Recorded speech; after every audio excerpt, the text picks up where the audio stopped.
everyone. My name's Annie, and I did my essay on legalizing abortion.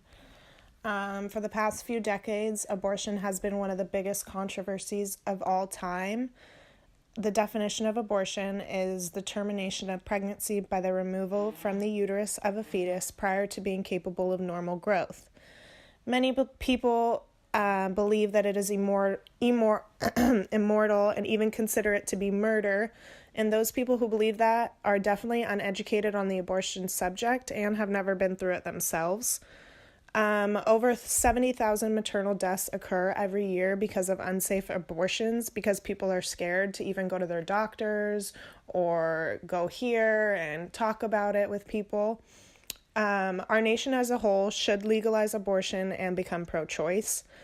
I believe the right to privacy. I believe supporting in that and the idea that women should all have the choice to do what they want to do with their own body. I've had this opinion for a while now. One of the many reasons why abortion should be legalized across the nation is rape. Rape is a type of sexual assault, usually involving sexual intercourse carried out against a person without that other person's consent. There are a ton of rape cases throughout the years, and a woman should never be scared of going in to get an abortion just because someone else doesn't think it's right. Also, abortions sometimes result in the woman being harassed because of what she has decided to do with her own body. Pro-life supporters support this and say that just because someone got an abortion, that we should be the ones harassing them, telling them what they should have done with their own body, which does not make sense. Oftentimes, situations like these occur and turn into violence from pro-life supporters, like death threats for women having abortions, and even the doctors doing these procedures on the women.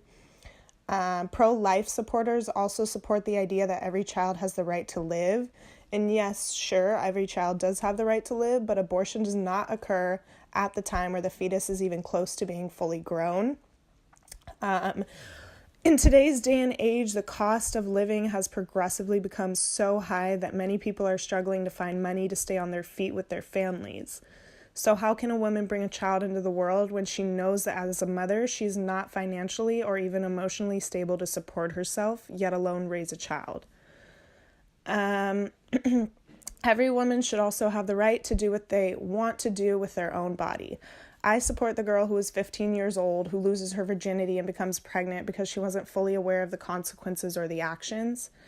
The choice of her keeping the child would result in her and the baby both getting kicked out of the house, living without the financial stability that they both need, which can result in way worse things. Like, I remember when a couple years ago at the age of 18, my best friend got pregnant. Very, very explosive relationship, manipulative partner. He forced her to stay with her.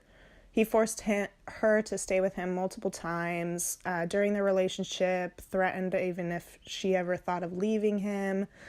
I remember the pain and stress that my best friend went through while becoming educated on what her options were. It was so easy for me to just say, like, do this, do that. But when I actually went with her and became educated on the subject and abortion and what it is and how can it benefit, what are the pros, what are the cons, it really opened up my eyes to realize that all women should have the right to do what they want to do and what is best for them. Life is way too situational to say whether or not abortions should be illegal. Everyone's in their own different positions in life, and no one else should have a say on what a woman decides to do with her own body except for herself. About 14,000 women get abortions following incest or rape by the time that they are 45 years old. And in a strange way, abortion is beneficial to the planet if a woman just is not ready. Pro-choice supporters always see the situations, reasons, and benefits from these abortions, and these supporters of pro-life are ignorant to the reasons why many women choose the decision that they do. The government should not take away from our freedom and rights to our own body, and women should continue to have the right to that choice.